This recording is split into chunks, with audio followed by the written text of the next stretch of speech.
to live with his uncle. Why? His parents didn't have enough money for them to eat. And I promise you, we will never send you away.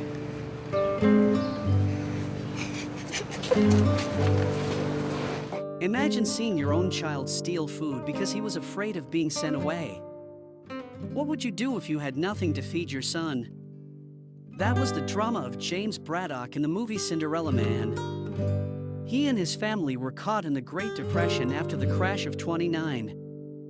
Their house no longer had heat, his children were sick and nearly dying from the cold. Before the crisis hit, Braddock was a famous fighter, with prosperity, a loyal trainer, and a brilliant future ahead. Then, reality intervened. James lost his home, and it seemed life would never stop digging holes in front of him.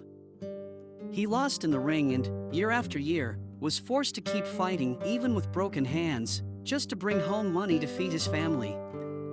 Until the injuries dragged him so low that he could no longer box. He was over. There was no job in the Great Depression.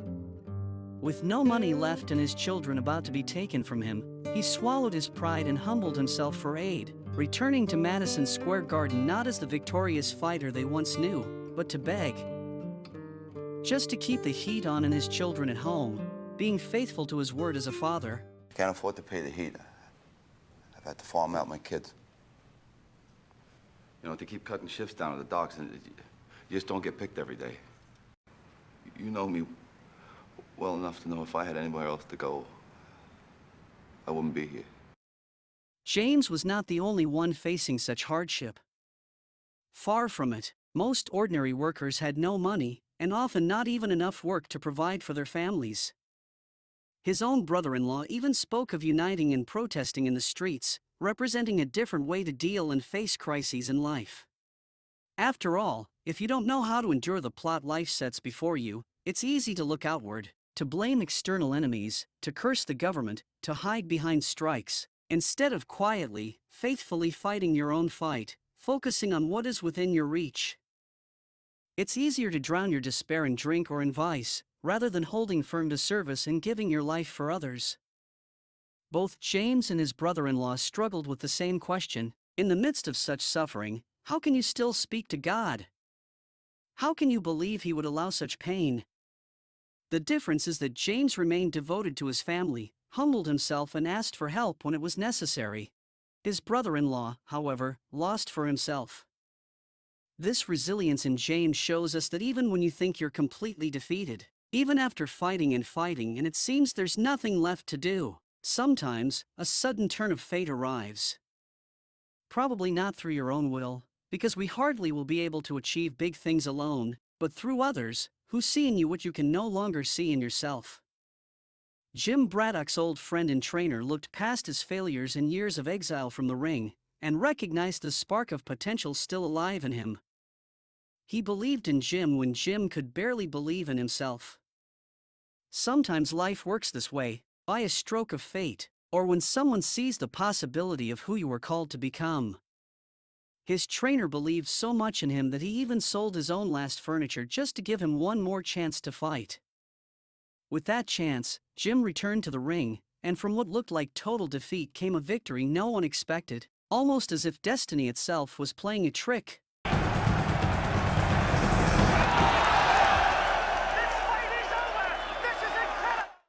Victory rarely arrives the way we imagine. It often comes suddenly, when we are at our lowest, and only because we stayed faithful, fighting one more round when we thought we had nothing left. Because most great changes in life come not in steady climbs, but rather in sudden, surprising turns. Representing the ordinary man rising again, Jim now had to face not only younger and supposedly stronger fighters in the ring, but also the system itself. The wealthy and powerful man who treated boxing as nothing more than a money-making spectacle. They didn't even want him to rise again. You don't think triple shifts or working nights on the scaffolds is just as likely to get a guy killed? How many guys died the other night, living in cardboard shacks trying to save on rent money? Guys who are just trying to feed their family. Because men like you have not yet quite figured out a way to make money out of watching that guy die. In my profession, and it's my profession, I'm a little more fortunate. Yet, against all odds, Braddock kept winning. Fight after fight, his victories proved that his trainer had been right to believe in him.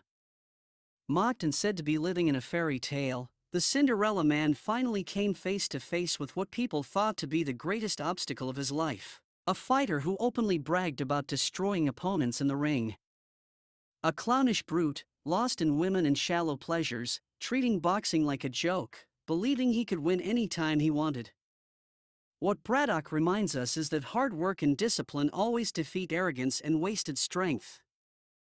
Still, this wasn't only about boxing. Jim's strength came from the support of his family, especially his wife. And in this point the movie delivers a powerful image of marriage. Husband and wife cannot walk in opposite directions. True unity in marriage means walking together, even when the path looks impossible. His wife had to believe in him, even when he stepped into the ring against a man who had killed. Faith in one another carried them forward. This crowd is desperately hoping for a Braddock victory. Well, Mr. Bear might have something to say about that.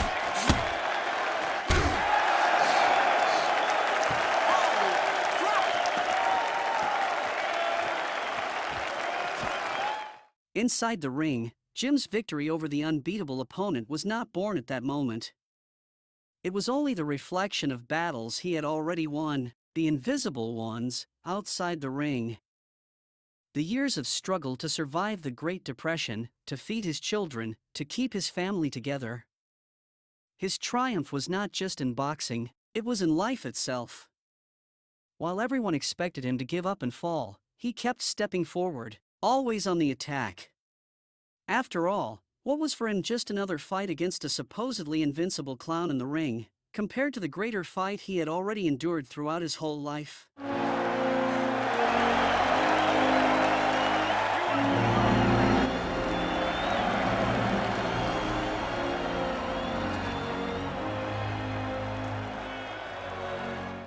In other words, our mission in this world is to stay open to reality, to embrace how we react when unexpected falls and trials arrive, and to keep searching for strength to fight on, no matter what. No one could have predicted the Great Depression of 1929. And yet, if we remain faithful and keep fighting, searching for the strength to carry on, even when it feels pointless, we will discover something extraordinary, that even when we cannot understand the meaning of such great suffering, and most of the time we won't, embracing that cross makes us stronger. And when we least expect it, destiny may surprise us, revealing a greater glory than we ever imagined.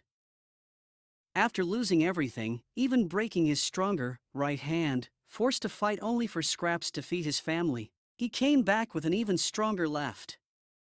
But more importantly, now he had a reason to fight. What's that, Jimmy? Milk. Unlike the nihilistic hedonism of his opponent, Jim fought not for himself, nor for vainglory, but for his wife, for his children, for the promise he had made to them. That is why Jim Braddock became more than just a boxer. In the midst of the Great Depression, he embodied the struggle of the ordinary citizen, the fathers, the workers, the families who desperately needed hope, a living symbol that even in the darkest crisis, it is possible to rise again. His victory reminds, reality will surprise us. Life will hand us a light at the end of the tunnel, with plans far greater than anything we could ever have dreamed or expected. When we remain faithful, Providence has destinies prepared for us far beyond our imagination. Because our exterior fights are only the reflection of our inner struggles, and the greatest victories are not those won inside a ring, but those forged in silence. When we stay faithful, fight for our loved ones and refuse to let despair win.